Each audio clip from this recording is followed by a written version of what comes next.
This program does not provide medical advice. We assume no liability for the information provided on Mind Force Radio. Please consult your physician before beginning any exercise or nutrition program. Hey, Bob, thanks for having me on the show. My name is David Wright from Green Cove Springs, Florida. I first worked with Bob when I was working in Baghdad, Iraq, during the height of the Iraq War, and I had a telephone consultation with Bob at webstrength-coach.com while I was on leave. Bob was very thorough and well-planned. We came up with a program for me that I could adjust it as needed, given the equipment available and often less than desirable locations. I wasn't new to strength training, but Bob cleared up many things for me, and his approaches I still use. I worked up to 20 reps with 305 under his instruction and added 15 solid pounds of muscle in about 8 weeks. If you need an honest strength coach who is the real deal, contact Bob at webstrength-coach.com.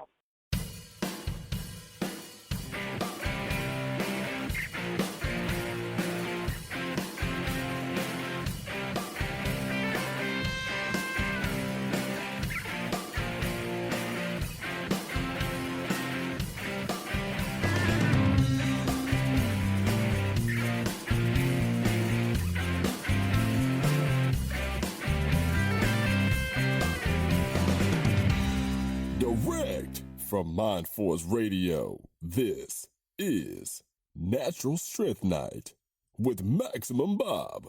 On Natural Strength Night, we don't talk about the other things Bob likes to talk about. Tonight, we only talk strength training. When I say strength training, I don't mean training like punk-ass goons in the muscle magazines who jacked up on juice, steroids, and PEDs. I mean natural strength. Strength built on good food, heavy weights, and no shortcuts. If you want to learn about real natural strength, weight training the right way, the old school way, stick around. Bob and his friends just might teach you something. He's here, the host of Natural Strength Night, Maximum Bob Whelan. Tonight, my guest is Osmo Kiiha, one of the most respected and knowledgeable guys in every aspect of the iron game. From the training, to competing, to the history, Osmo is second to none. He is also my best friend in the iron game. I've been talking to him regularly now for about 25 years. I consider him a brother. He is my go-to guy whenever I have a question about iron game history. Osmo helped me more with my book Iron Nation than anyone. It never would have got done without Osmo's help. In addition to being a true gentleman and a first-class guy, Osmo ranks as pound for pound one of the strongest iron game guys too. At the age of just 21 years old, Osmo clean and jerked 418 pounds. He competed in the 1968 Senior Nationals in the 198-pound class, and at the age of only 21 years old, he retired from competition. Who knows what he could have done if he kept competing for another 10 years or so. He probably would have been a world champion. Osmo is the founder and editor of the Iron Master magazine, which ran from 1989 to 2000. It was one of the highest quality and most informative iron game history magazines of all time. I'm proud to have written many articles for the Iron Master. Osmo is also one of the world's foremost experts on the history of physical culture and the iron game. He has one of the largest iron game memorabilia collections in the world. His house is literally a museum. Osmo is a true iron game hoarder. Osmo, buddy, it's great to have you on the show, and welcome to Natural Strength. Hey, it's a pleasure to be on your show, Bob. After, 25 years of talking to you, here we are on the radio finally. You were born and raised in Finland, and you lived there until you were about 10 years old. Tell us a little bit about that. Yeah, I was born in 1947 in Lappeenranta, Finland, which is about 19 miles from the Russian-Finnish border. Of course, that happened after the war. Before 1945, the Finnish line was much bigger. So, I mean, the Russians took about 10% of Finland, and after 1945, the border moved closer. So, anyways, we was able to see if you moved up from Brannum to Imatra, you could see the Russian border. Actually, you could see the machine gun nests sent by the dams up there. So it was a very interesting time. It was a rough period after the war. My dad worked for the post office, the Finnish post office, and my mother worked for. She did a lot of bakery work, and I went through like typical kids, run all over the place during the summer, and I skied tremendous amount, which all Finn kids do. I started skiing when I was 2 years old, and I actually went into skiing competition, competition when I was about 5 or 6 years old, and I did pretty well. And I think if I would have stayed in Finland, I think I would have become a cross-country skier, probably national level, wow. I don't think most Finns skiing ever. They skied till they were capable of standing up. And I stayed in Finland till I was about 10 years old. But my dad, he liked to get in a car. Actually, he was one of the very few Finns probably after the war that had a car, and he liked to travel all over Finland. We took a trip one time from Lappeenranta all the way up to the top of Finland, which, if you look at Finland on a map today, you'll see it looks like a person laying down with one arm straight up. We took a trip right up to the top of Finland, and we actually hiked up to the highest point in Finland, which is, I think, around 4,300 feet. And I remember us coming down from that mountain, and there's a lake down on the bottom. So me and my dad decided, we're all sweaty and everything. We're going to run in this lake and cool off. So I run in there. He's right behind me, and I'm telling you, it's like we run into an ice box. This thing was this thing was so cold, it's like everything froze. So come to find out, we found out the ice probably about 2 or 3 weeks before. That's why there's nobody else in there but us. We're looking around, everybody's looking at us like, what's these two fools doing? And all we're camping along. I remember one night we're camping along, and it was kind of hot that night. So my dad says, "Why don't you sleep in the car, and we'll sleep in tent." And my sister and my mom and dad up on the hill, looking down to the car. So I wake up in the morning and I feel this wet thing on my face. I'm thinking, what the heck is that? It's like whiskers on it. So I turn around and look, scared the hell out of me. I probably shrieked like a little girl. It was a reindeer. It stuck its head through the window, and I scared the reindeer at the same time, and it blew all this snot over me. And my dad's up on the hill, looking down and laughing his ass off. He said he thought that was the funniest thing he's ever seen. But I tell you, it was a wonderful trip. I remember reindeer. You could stand in one spot, and you couldn't see the beginning or the end of the reindeer. It's just huge amounts just running.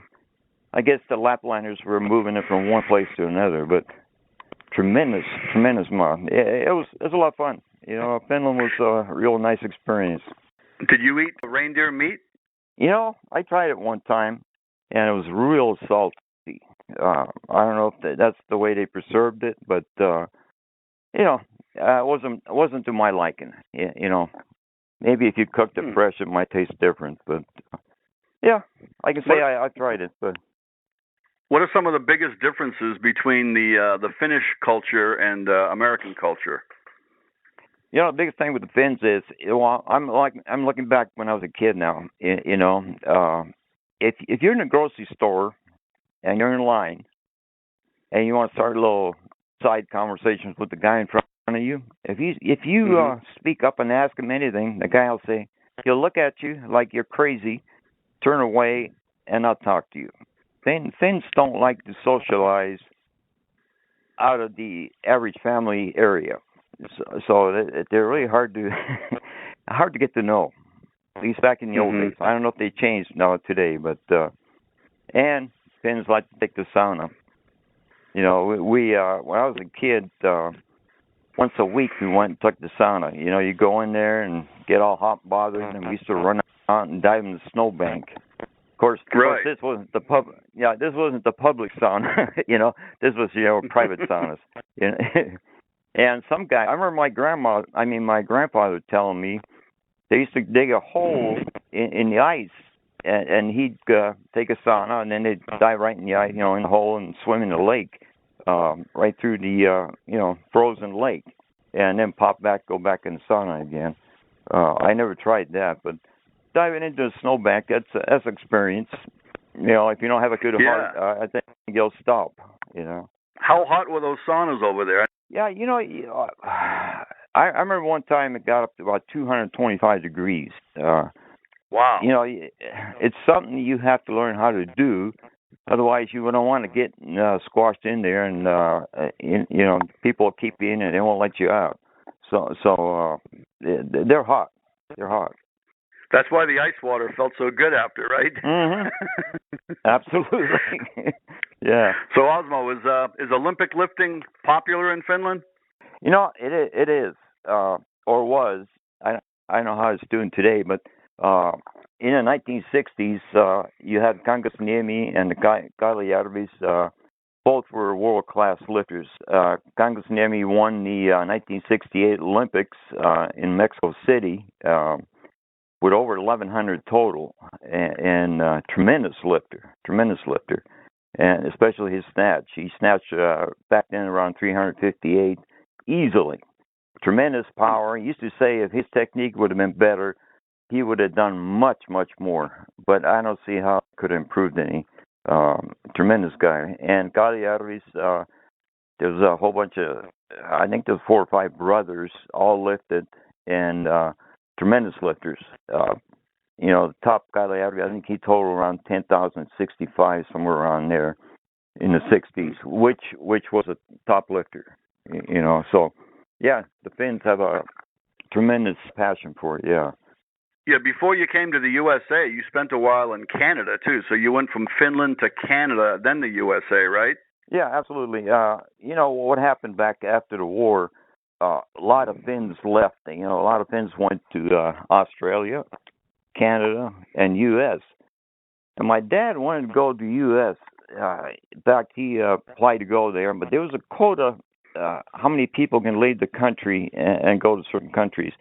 And the quota of the USA was real low. I think they waited for about 3 or 4 years, and finally one of the people told him, he says, why don't you try to get Canada first and then move from there to U.S.? So that's what we did. He applied for it, and in 1958 we moved to Canada. In fact, it was long. It took us almost 2.5 days when we flew from Helsinki. It seemed like we went all over Europe. We went to Denmark, went to Holland, to Germany, and then to England, Ireland, Scotland, and then finally hopped there to Iceland, and there to Canada. So it was a 2.5 day flight. And you got to remember one thing: nobody spoke any English. None of us spoke any English. The only language we was comfortable was Finnish. So I don't know how my parents found their way, but we found our way there finally. So February 4th, 1958, we arrived in Toronto, Canada. That was an experience. Coming from a little city, Lappeenranta, there was about 10,000 people, and here I'm in the city. It's probably about at that time, probably 900,000 people. With wow. Subways, streetcars, you name it. Yeah. It was like coming to Disneyland, Wow, and you knew no English when you first got there? Absolutely none. We got there, and 6 days later, me and my sister started a school. So I remember going to, it was called Runnymede Elementary School, and I started in 5th grade. And they pointed out, this is your teacher, don't lose him. So I, and we followed this guy. I followed this guy. He was in separate classes. My sister was in 3rd grade, I believe. But I followed this guy around, seemed like the first month or two. And half the time I didn't even know what was going on. You sit in the class, just everybody's doing their thing, and you're just kind of wondering what's going on.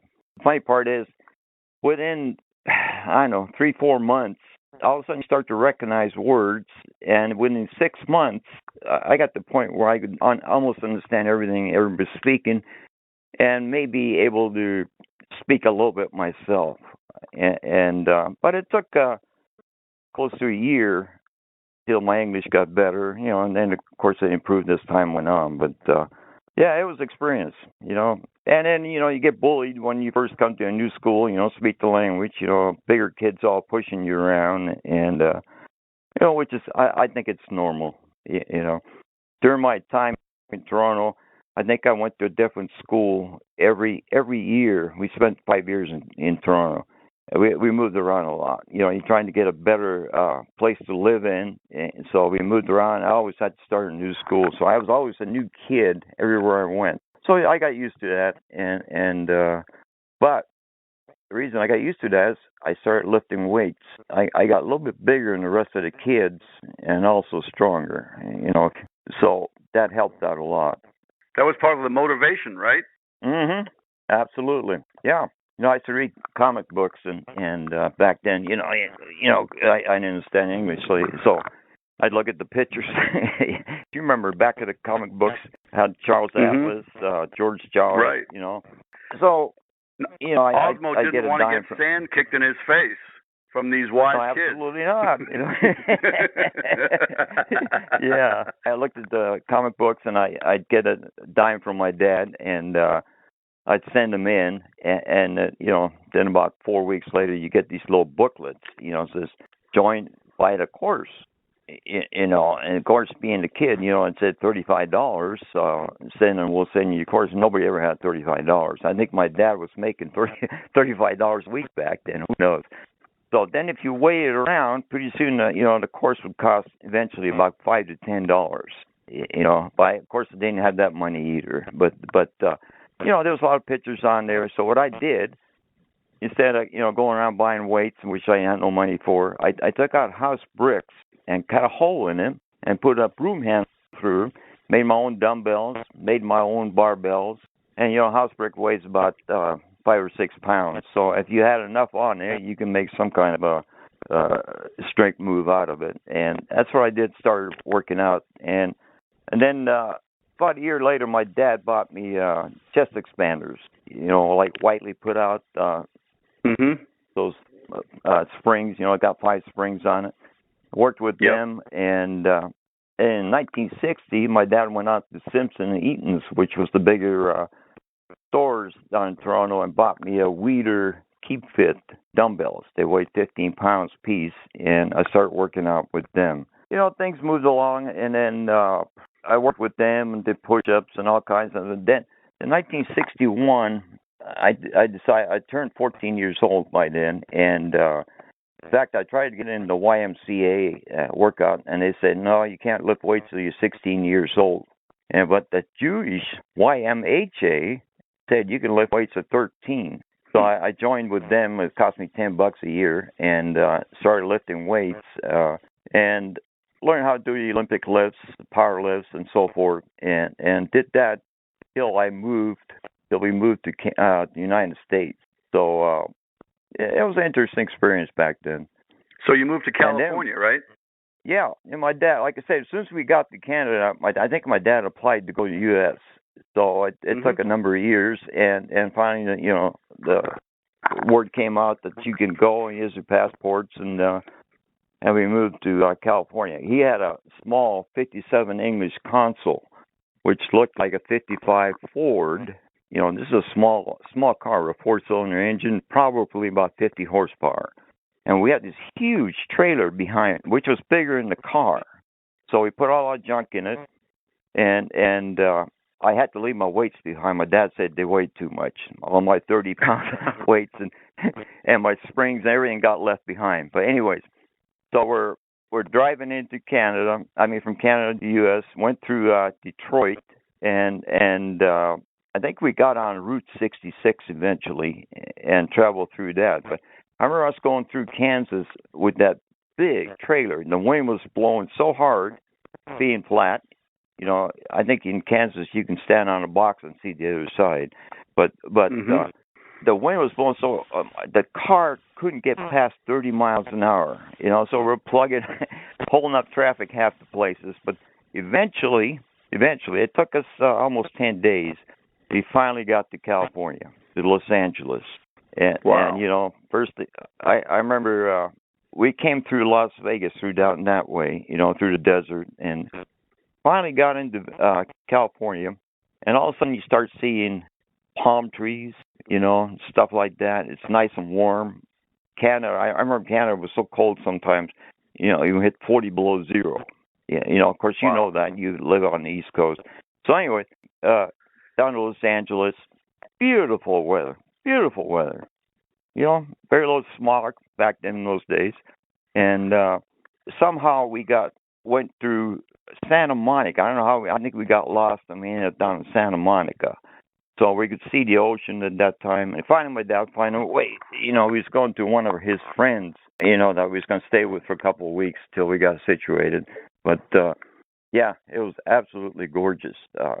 For a young kid to move into California, that was like a dream, especially if you read the Weeder magazines back then, Muscle Beach and all the beautiful girls and all that stuff down there. So anyway, you were right there.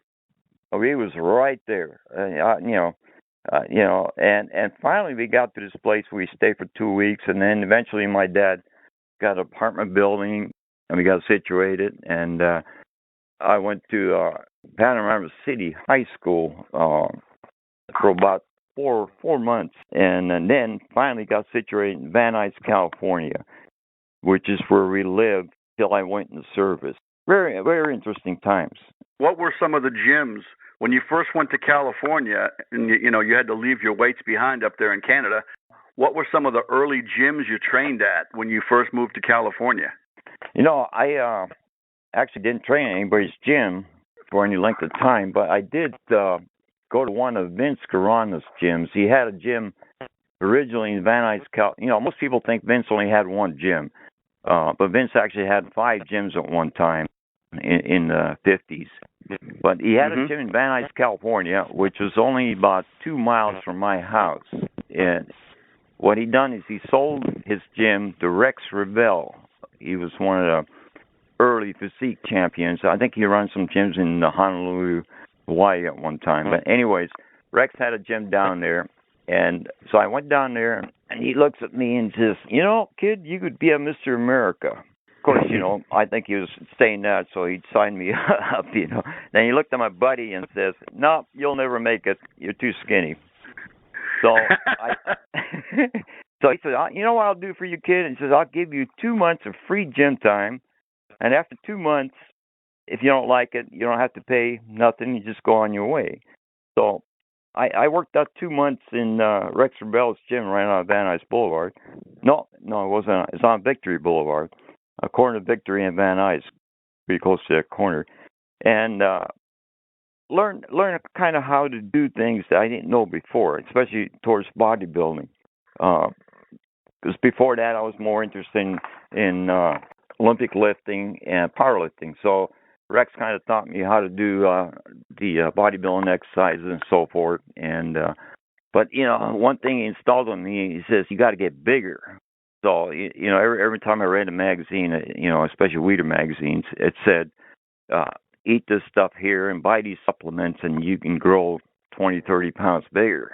So, of course, I didn't have any money to buy any supplements, but, so I went home and usually ate more. I ate, I think my dad was ready to throw me out and said, go get 4 jobs, kid. You're eating the house out of everything.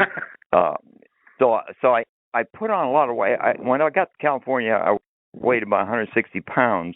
Within 1 year, I was up to 200 pounds. And how tall were you? Gained weight. I was about 5'8", 5'9", somewhere around there at the time. And, at that age, it wasn't all muscle. It was kind of a little baby fat on there. But I tell you, I got stronger, tremendously strong. Age of 16, 17, I was benching well over 300 by then.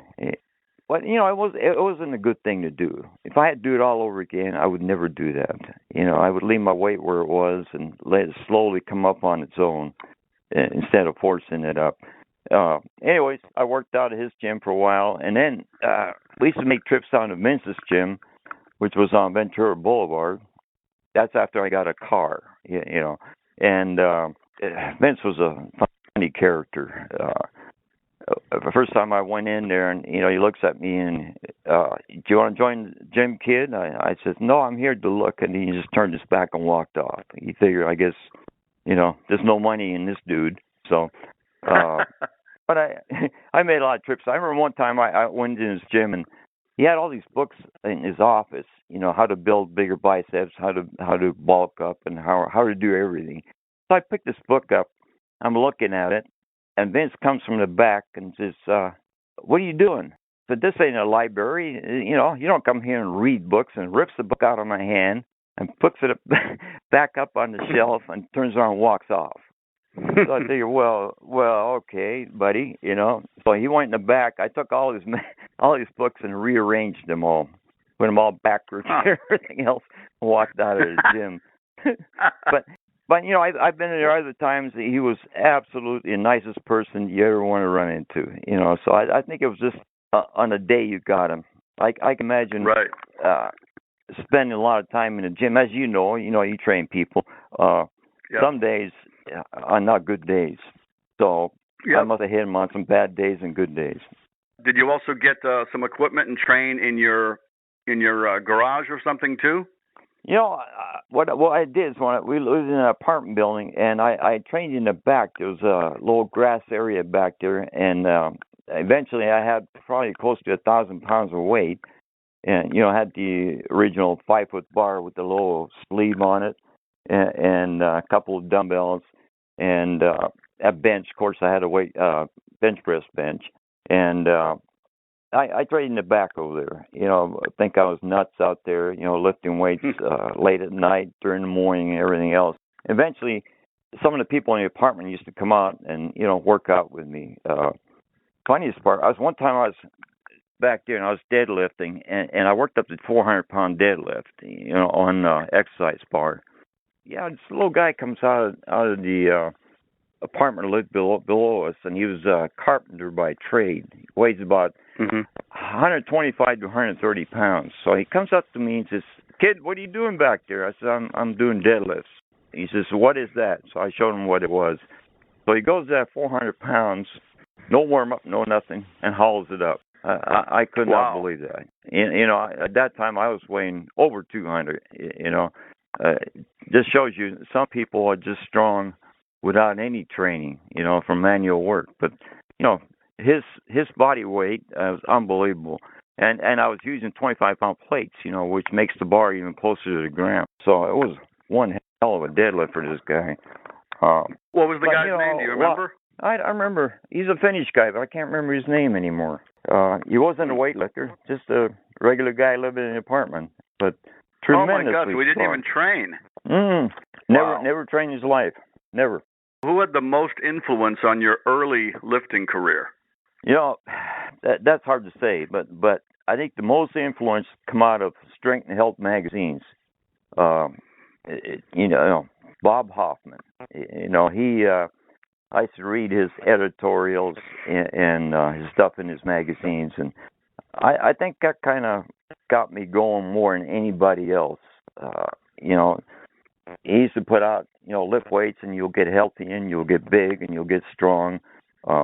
Even though I read Weider magazines, but Hoffman, I think, is the number one source for me to get going. Not anybody local, but later on, Bob Hise entered the picture.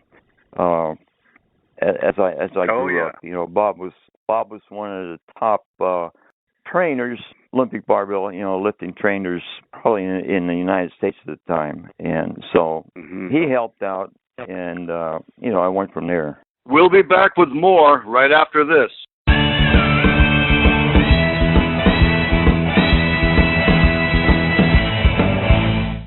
This segment brought to you by VitalNutritionStore.com. Did you know that more than 7 million Americans suffer from coronary heart disease, the most common form of heart disease? Regardless of your age or condition, adding Cardio for Life to your daily regime will dramatically improve your cardiovascular condition. Cardio for Life has been the top-selling L-arginine product in the marketplace now for more than 3 years. It is also the top-selling product at VitalNutritionStore.com. Formulated by Dr. Harry Elwart, the best-selling author of Let's Stop the #1 Killer of Americans Today, Dr. Harry believes together we can prevent and reverse heart disease. Cardio for Life comes in 3 wonderful flavors: orange, peach, and grape, and is gluten-free, sugar-free, and sodium-free. Please see our complete line of natural products at VitalNutritionStore.com. That's VITAL Nutritionstore.com. Randy Roach shocked the world with the release of his first volume of Muscle, Smoke, and Mirrors several years ago. It was a masterpiece of over 500 pages with such in-depth research and detail that it was not only surprising, but shocking and mind-blowing. It was truly one of the best Iron Game history books ever written. He followed that with Volume 2, another epic book with over 700 pages of equal depth and detail. All serious Iron Game fans need to have these books. Please visit Randy's website at randyroach.ca. That's RANDYROACH.ca.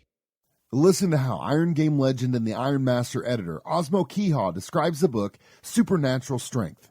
Have you ever wondered how much real-world experience authors have when they write books about weight training? Who is that person behind the computer? What do they really know about the Iron Game? If you picked up this book, Supernatural Strength, you have definitely come to the right place.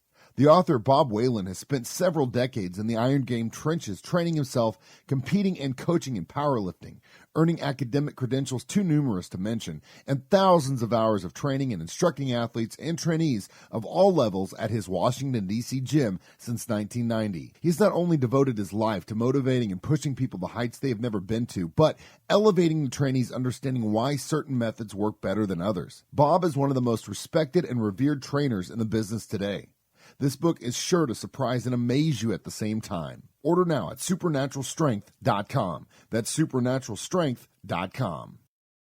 Don't you think it would be so much easier getting into shape if you had a personal coach? Just like all the celebrities do. Well, now you can. Bob Whelan of webstrengthcoach.com wants to get you out of your rut and coach you to success. He's dedicated to helping you achieve your strength and fitness goals through your hard work and his expert guidance. Bob will help you with strength training, muscle building, fitness, nutrition, and motivation. He'll make sure you achieve your maximum physical potential. You can get one-on-one training with Bob through his website, webstrengthcoach.com. He will develop a personalized program tailored to your individual needs. A program right for you. Bob will give you feedback after every workout. This is old school fitness and nutrition. No fads and no gimmicks. Bob will use proven natural techniques to make sure you are satisfied. So visit webstrengthcoach.com today and let Bob help you reach your best self. webstrengthcoach.com.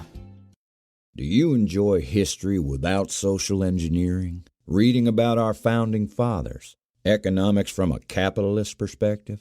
Wisdom from modern patriots? Welcome to UncleSamBooks.com, where virtues like rugged individualism, hard work, and the American dream dominate.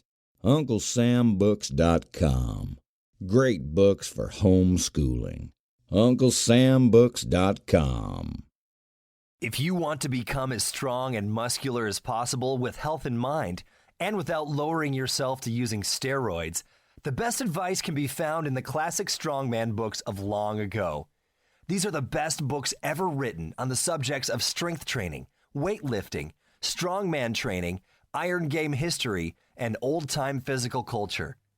Many of them can still be found at physicalculturebooks.com. There you will find good, honest, time-tested wisdom from the great old-time strongmen. To maximize your natural muscular and strength potential, please visit physicalculturebooks.com. Listen to Ken Manny, head strength and conditioning coach at Michigan State University, describe the book Iron Nation. A masterpiece text on some of the most intriguing and compelling personal stories, Iron Game history, and gut-wrenching training routines ever put to paper. If you truly love hard training without all the frills of pomp and circumstance so common today, you will love Iron Nation. Written by lifters for lifters. If you love weight training, you will love Iron Nation. Order now at ironnation.com. That's IRON Nation.com. If you would like to promote your business on MindForce Radio, we would love to hear from you. Please let us know if you are interested in a 30 or 60-second voice commercial or a banner website ad. Please contact Bob using the contact information provided on mindforceradio.com. You're listening to Natural Strength Night on MindForce Radio.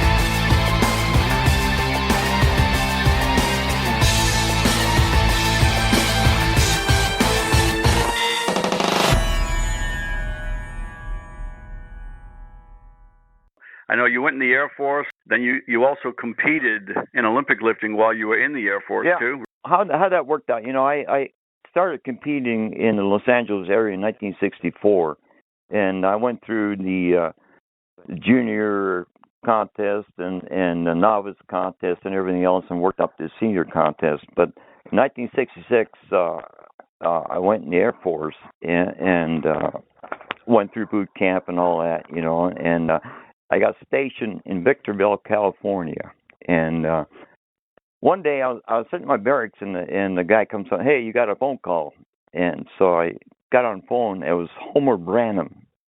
He called me. Now, Homer was one of the top lightweight lifters in the United States, probably in the top 25, 30 in the world at the time. So I was just flabbergasted. Why is this guy calling me? So he calls me. He says, I got a word from Bob Hise in Los Angeles that you're an Olympic lifter, and we're having a tryout for the Air Force team. Would you like to come down to Norton Air Force Base, which was in San Bernardino, and try out? So I drove down there the following weekend and lifted for Homer, and he took one look at me. Of course, I was weighing about 200 something, and he says, here, I'm going to tell you what, kid. He says, he gave me this program, exercise written down, how to do everything. He says, come back in 6 months and we'll try it again.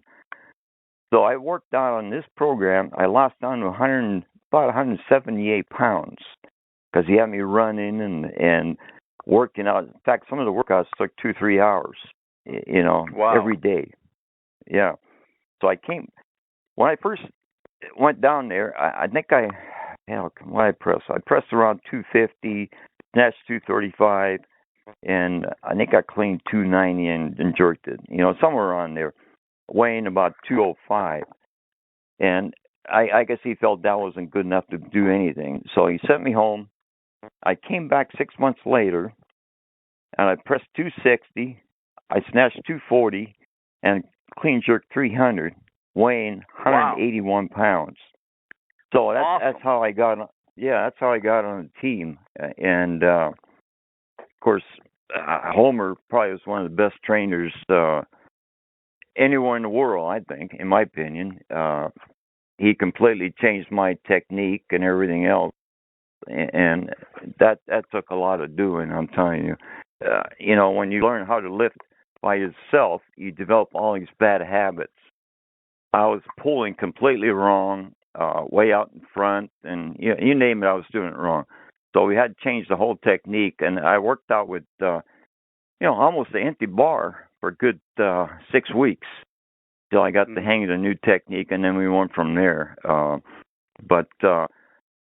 competed all over the United States with the Air Force team. We traveled quite a bit and went to all the contests everywhere. And my list eventually around March 1968, I had a contest at the Air Force gym. In fact, what I did is I qualified as a 242 powerlifter, just in case Jim Gargano, something happened to the gym. So Bob Hise set up a deal where I qualified. I was the only lifter, and I did 325, 286, and 374 for a 985 total as a 242 pound lifter, but I only weighed around 208 pounds.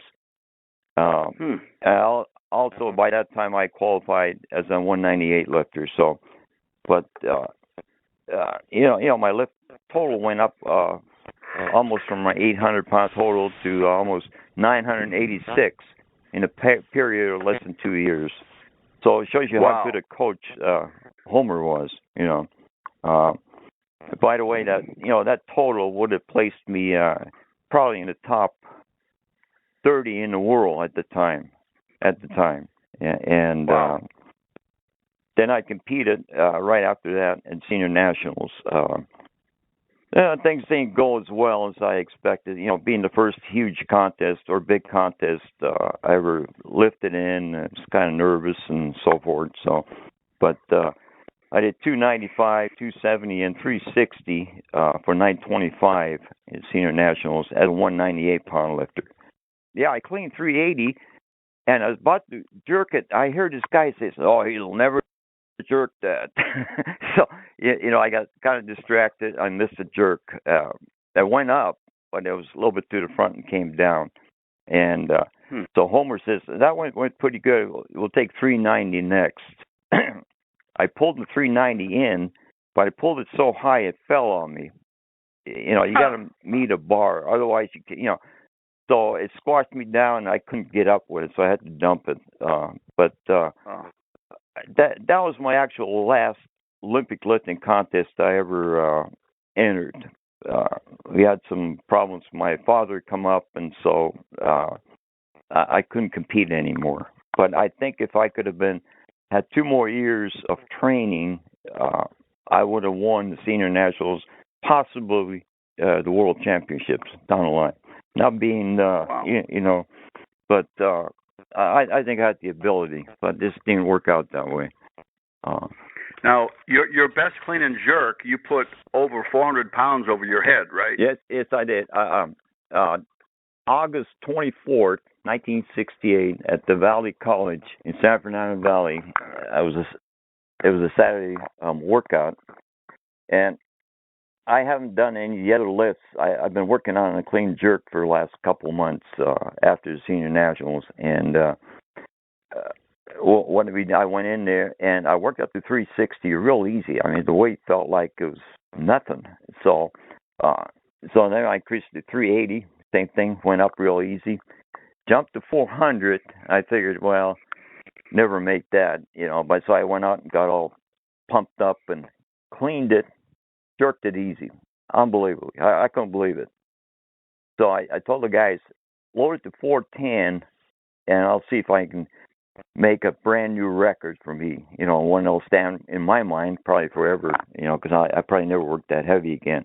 And so I went in. I went to the back, got up, hyped up and everything, came out, cleaned it. It's one of those lifts I remember forever. I cleaned it. It was so easy. It's like it weighed nothing. Mm-hmm. Pulled it in, popped it up, jerked it easy, put it down. And I'm looking at the barbell, and it says, "Hey, you guys, that's not 410. That's 420. They loaded it to 420. I guess they got the 10s and the 5s confused. So we put the thing on the scale, and it weighed 418 pounds. It was a York bar, York weights. Yeah. And like I said, I weighed 208. But, I'm including my shoes and workout. So I probably weighed 203 or something, actually. It was a tremendous lift. I'm telling you. That is phenomenal. Yeah, if I would have went into the 198 class, if I'd have weighed in that, it'd have been one of the top lifts of the year. But of course, this is a training lift. It doesn't count. Only official lifts count. But I did do it, and there was a whole bunch of people watching me do it. So Nevertheless, I did it, but not official. Not official. So only official awesome, lifts Osmo. count. Yeah. Best snatch you ever did? Best snatch I did was 286, which I did in March of 68. And the best clean and press I did, it was 330. That was, excuse me, that was also done in training. In fact, I remember... That's phenomenal. Tom Hertz and Peter Rawlick were in there and watched me do it. That was another of those lifts that, everything went just perfectly. Weight come up real easy, stood there and just pressed it up, no problem. One of those things I should have took 340 and tried it, but I didn't. In fact, I remember shortly after I got done, Homer come in and yelled at me and wanted to know what the hell I was doing, pressing that kind of weight. The program didn't call for it. I think the program called for like 285 or something. But I had a good day, so I pushed it up. Yeah, that's awesome. He used to lay out a deal saying, "This is what I want you to do this day, and don't do any more." But being a kid, and some days coach wasn't around, so you just did whatever you wanted to. How old were you when you made your best clean and jerk? I was 1968, so I would have put me at 21. You hadn't even reached your potential at all. I mean, most guys get stronger till their late 20s, 30s. Absolutely. Like I said, I think if I would have had 2 more lifting with Homer coaching me, I think I would have made it to World Championships. But things don't always go like you want to. Imagine what you could have done if you had 10 or 15 more years. Oh, I can't imagine. Yeah. Can't imagine. Yeah, you could have been world champion. That's amazing, Osmo. Yeah. Now, I know one of your other passions is memorabilia, and I know you're one of the most respected Iron Game historians in the world, and you have one of the largest Iron Game memorabilia collections in the world. And you've been telling me for like 25 years all about your house, like it's a bit like a museum. And I remember when you moved from Salt Lake City to Oregon, where you are now. It was I think you said it took like 10 years off your life because you had so much stuff to move, right? Yeah. And now you have like a library where you have bookshelves. You told me all about this. You have like rooms of bookshelves for all your books and all your magazines. And I think at one time, I'm not sure if you're still doing this, but at one time you said that every single physical culture, Iron Game, and muscle magazine in the world, you were getting it. And even if you didn't read it, you were getting it, and you just put them all on your bookshelves. You just got rooms of shelves of books and magazines, and you got equipment. You got Jackson bars and plates. You got all kinds of antique globe barbells and stuff from the late 1800s. I mean, tell us about your home museum. Well, yeah, you're right. When I left Salt Lake, the reason we left Salt Lake, I'll give a little background on that. I worked for the railroad, Union Pacific Railroad, and they closed the shop in Salt Lake, which they later found out was a bad move. But once you close them and take everything out, you can't redo it. But anyway, so we moved to Hermiston, Oregon, which is in the Umatilla Desert. If you ever been out here, you think of Oregon, you think in trees, beautiful lakes, trees, mountains. Well, none of that's here. This is strictly desert, sand, wind blowing, here we go. Anyways, when we moved, it took a trailer, a 53-foot trailer, which was mostly my stuff, not our furniture, mostly everything I have, my weights, books. In fact, it took 2 weeks for me to box my books and magazines and everything else I have and put it in the trailer. I remember we had the trailer completely full, and I kept telling the guy, don't put the dumbbells in front of the trailer because when you go weigh it, it's going to be completely in the wrong position. He said, I know what I'm doing. So he put 10,000 pounds of dumbbells in the front, and of course, when he went to weigh it, the guy said, hey, you got to unload this and redo the whole thing. To unload the whole trailer, put it in another trailer, reposition everything, and brought it up here. We moved probably, I think I had about 30,000 pounds of worth of stuff when we moved it here. Wow. You know, barbells, dumbbells, books, you name it. In fact, I remember I put 75 or 80 boxes of books, big boxes of books and magazine when I moved it up here. And we moved from a house that was bigger than one I moved into, except we had a bigger garage here. So when I got it up here, I had to build bookshelves, everything. In fact, I got one room completely so full of books and everything. Every time I bring something in it, I got to move something else out because there's no place to put it anymore. I got stuff in the hallways. My garage, I got a 3-car garage, which I had built bigger than the normal garages, and that's completely full except for one place where my wife, Ray, parks her car. She says, you ain't putting nothing there. My car's going to go in there. So that's the only place that isn't full of stuff. And I've been collecting the stuff since 1959. So I have a tremendous amount of magazines. I figure I got about 4,000 or more magazines, single copies, different copies. I have stuff all the way from Strength magazine, which started in 1914, and almost every Weeder magazine ever put out, all Strength and Health, Iron Man, Muscle Illustrated, Muscular Development, you name it, it's here. I have most of the books put out in the 20s, 30s, 40s, 50s, 60s in here. Well, I don't know, maybe probably over 1,000 books, booklets, pictures, posters, films, In fact, I've lost count of half this stuff. I got so much stuff, I don't know what to do with it anymore. And then barbells, I collect. Now, I later on I started collecting barbells. I have the Milo globes, early ones, triplex, standard, and the large duplexes. And in fact, the one time I made my own globes, the Iron Master dumbbell, which looks like the Milo large duplex dumbbell, except it's a little bit bigger and a hell of a lot better looking. I have 3 of them. Oh, that's right. Yeah, I sold you some. Yeah, better looking dumbbells. And then one time I got this kick. I'm going to collect Olympic bars, and now I have 35 different Olympic bars. From the old York bars to Marcy, Paramount, Jackson, and everything else in between. Ivanko's, Elikos, Burke bars.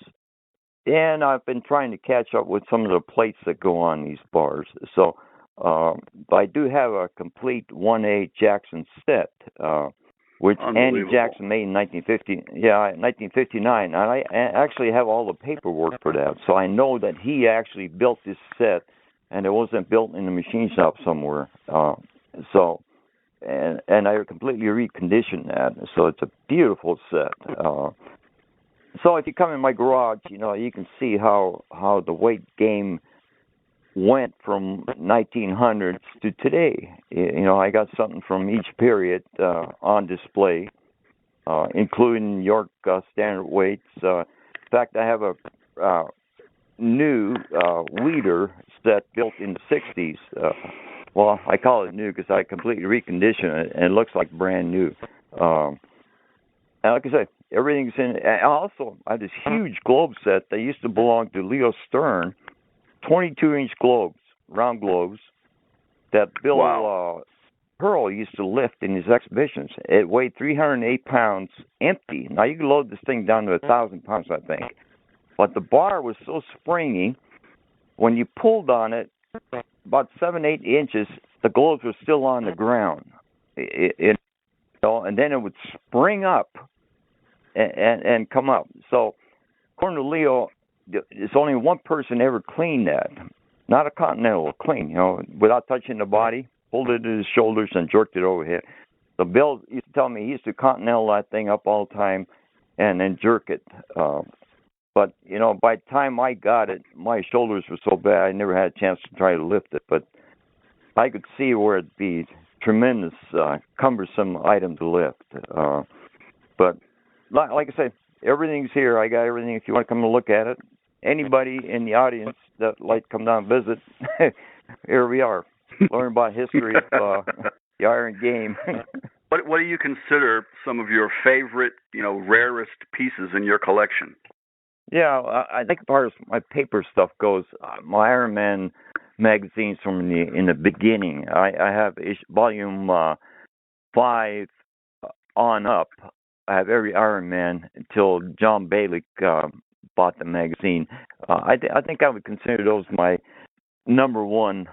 My number one issues, and then my Jackson set, and then my Milos, what I would consider my greatest. But it's hard to put your hand on because I got so many things. In fact, I even have a poster of the 1939 Mr. America contest that George, the first one, put out, the Goodrich one. I think it was in June of 1939. I have that actual poster. So I have a lot of things that are worth a lot of money. In fact, my wife always tells me, just put down what each thing is and what it's worth. Which I said, well, how the hell am I going to do that? I got thousands of items. She says, something ever happens to you, what am I going to do with them? I said, take them to the dump. Don't worry about it. Who cares? I can't. I'm done playing with him, so what does it matter anymore? But yeah. But there's a lot of things. You can have one piece of paper that someone signed it. Some famous person. It can be worth $15-20. That somebody else would come along and think, well, it's just a piece of paper and throw it away. So, and I have thousands of those. So who knows? I still continue to collect because you can't get it all. You don't still get all the magazines, do you?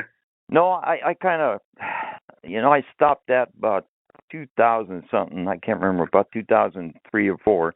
The magazines kind of got to a point where there's nothing interesting for me in them anymore. That doesn't mean they're not interesting magazines, but I've kind of lost interest in them. It's mostly bodybuilding, and a lot of the old timers that they used to include in were no longer there. I guess the readers weren't interested, and no Olympic lifting. So I just could completely read. And the only magazine I get continuously is the Iron Game History, which comes out of Austin, Texas, from Terry Todd. Terry Todd, yeah, that's a good one. Yeah, I love that magazine. It's got the history of the game, so that's about the only one. I did get Milos for a while. I know, good magazine, but it seemed like for some reason I forgot to resubscribe. I'll have to do that this year, but once in a while I'll pick up a magazine and I'll go to Walmart and go out and look and see what's going on. But I don't buy them anymore. First of all, there's no room to put them no place. So I try to kind of find the older stuff out there. If it does on eBay, especially if it does show up, I'll buy old books. But there's not very many things for me to collect anymore. So Ray probably told you she doesn't want you to be an Iron Game hoarder. yeah, I think some people would probably say that I'm a hoarder.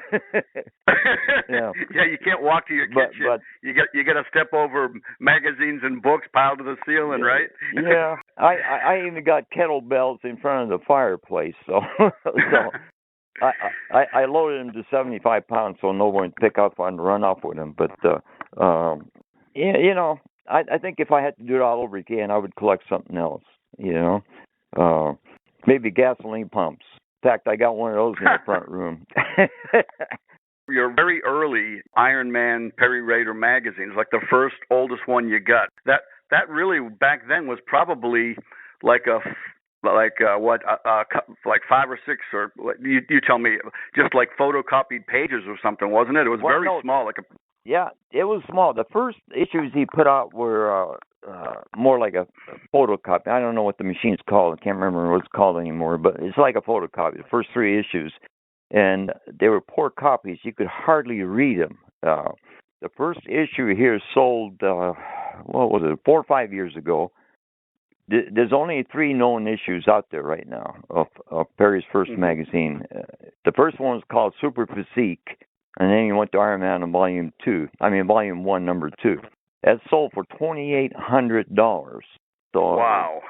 And I think if one would come on the market today, you'd probably fetch close to $5,000. So it's a very expensive magazine.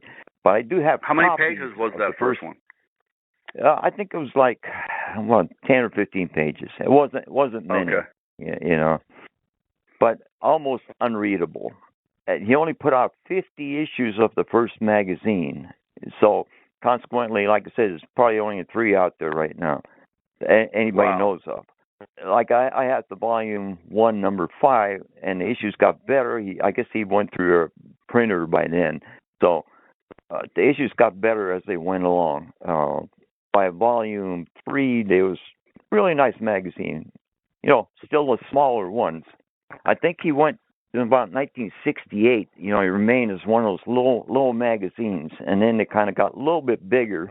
And then when John Bailey bought it, it got a little bit bigger. But it was always small looking, but it had tremendous amount of information in it. The print was very small too. Yeah, very small. Oh yeah, geez.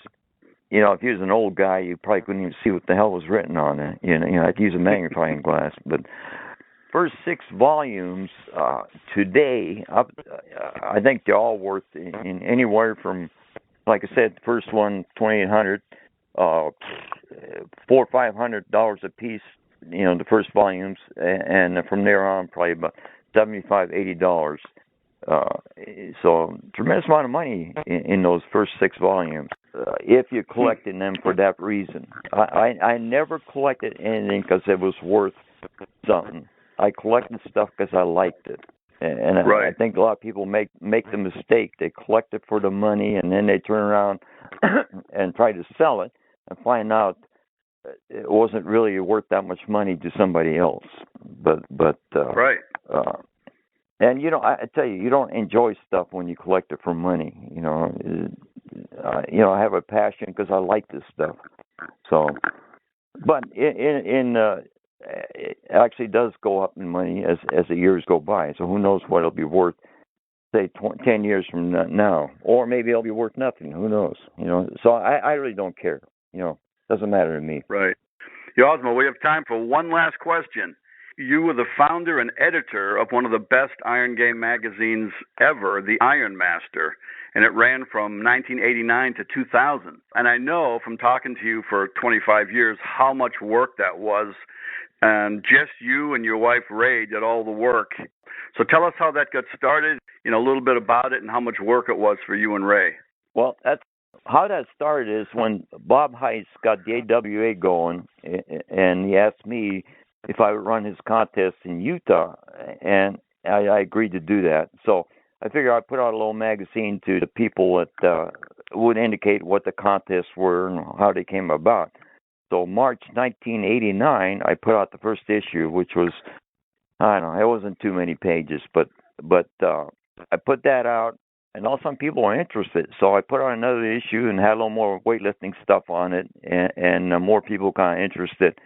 And eventually, the magazine grew to 60 pages, and of course, my wife used to type all, and this was before a computer. We didn't have a computer, so she typed the whole thing on her this little typewriter we had, and my son would help me, Jay, which was my younger son at the time. He's living at home, so he would help us once in a while do stuff. And I tell you, it was a tremendous amount of work, especially towards the end. We had almost close to 1,000 customers at one time before I moved out here and had no time for it. So, and we used to put these things in little, envelopes and glue the envelope, put the stamp on it, handwrite everything. It was lots of work. And never mind the research just to put out the magazine. I spent months and months doing research for something, to put it in that magazine. So I tell you, if you're thinking of putting out a magazine, don't. It's too much work. Remember that time about 5 or 6 years ago? Yeah, you and me were thinking about it for a while there, but then you talked me out of it. Remember that? Yeah, I remember that. Yeah. That was so funny. I tell you, Yeah. I'm glad you talked me out of it, Osmo. Yeah, and I tell you, there's no money to be made anyway. So if you're doing it for money, forget it. There's no money to be made, because unless you take a lot of advertisement, you can't make nothing on it. It's just a passion I had, because I wanted to put out this information to people out there, and I enjoyed the research myself. So, but it drove my wife crazy doing all this stuff. And bless her heart, she's into it as much as I am. She likes this stuff, and so. Unless your wife likes all this stuff around your house, so you're not, she's going to kick your ass out. So yeah. So if you're getting into this kind of deal, make sure your wife enjoys what you're doing. Well, you always kept the quality high. I mean, that was about the highest quality magazine you could get. I mean, every issue was top quality. So, I know you put so much work into it. I remember the last issue. And when you were joking with me on the phone, and you felt like 1,000 pounds was lifted off your back. You were so happy you're just relieved to be finished with it. Absolutely. I tell you, yeah, that's right. Maybe 10,000 pounds. But I put it out I was supposed to come out 3 times a year, and sometimes I didn't make it. We did it for about 11 years, but. I don't know. It seemed like I just got one done. It seemed like the next one was, you had to get the next one out. And 3-4 months would go by so quickly, it's hard to realize that unless you're doing that, You couldn't rest too long, You rest 1 or 2 days, and then you got to get ready to do the next one. Yeah, absolutely. And I try to be ahead. I first started out, I'm going to be one issue ahead. Well, that went out the window after the second, third one, You're never ahead.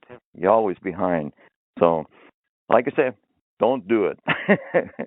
Well, Osmo, that's going to about do it and wrap things up. And it was a pleasure to speak with you, and I want to thank you so much for your time, and thanks again for being on the show.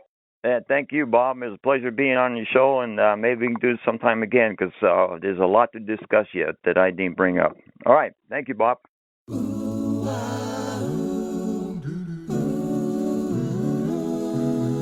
Don't be a flamingo, you have to do your squats. Don't be a flamingo, real lifters work their legs.